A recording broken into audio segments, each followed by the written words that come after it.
As pessoas têm que aprender hoje, e esse talvez é o maior ensinamento que eu posso passar aqui para vocês. As pessoas têm que aprender hoje a entender que a gente precisa de sofrimento. A gente precisa sofrer. Não é se fuder, mas a gente precisa sofrer.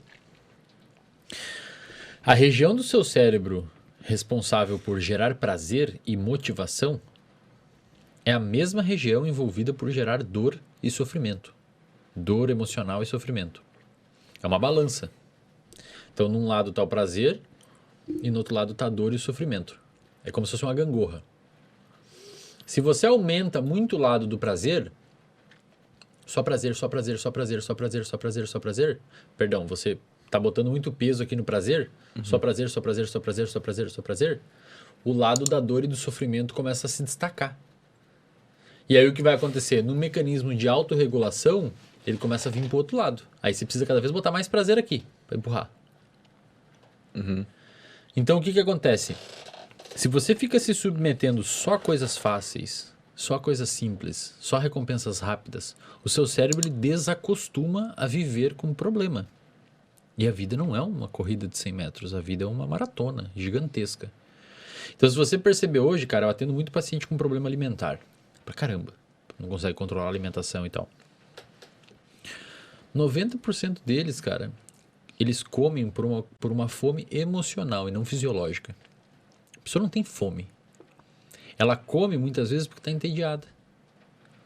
As pessoas perderam a capacidade de viver com tédio, bicho. Sabe o tédio?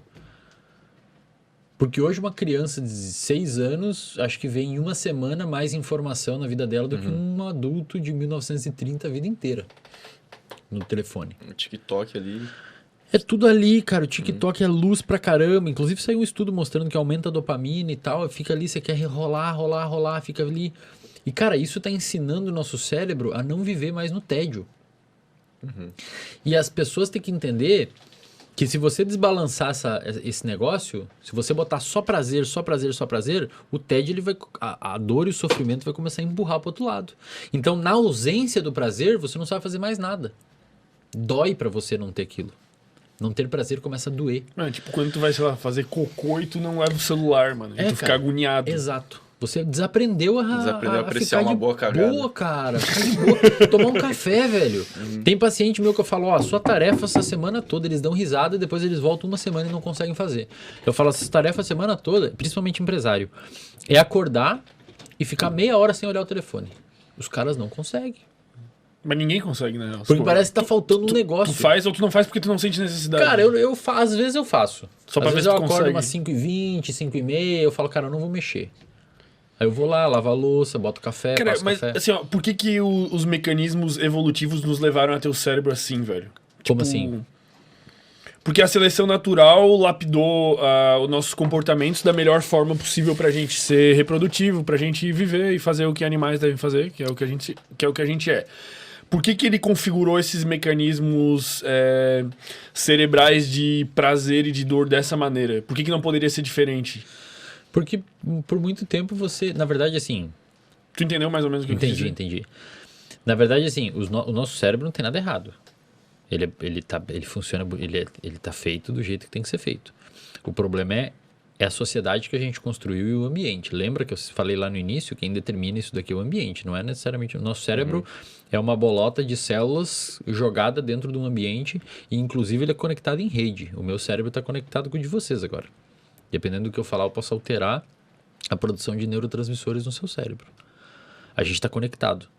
Se eu falar assim, presta atenção no seu pé tocando o chão agora, a sua atenção foi pro seu pé.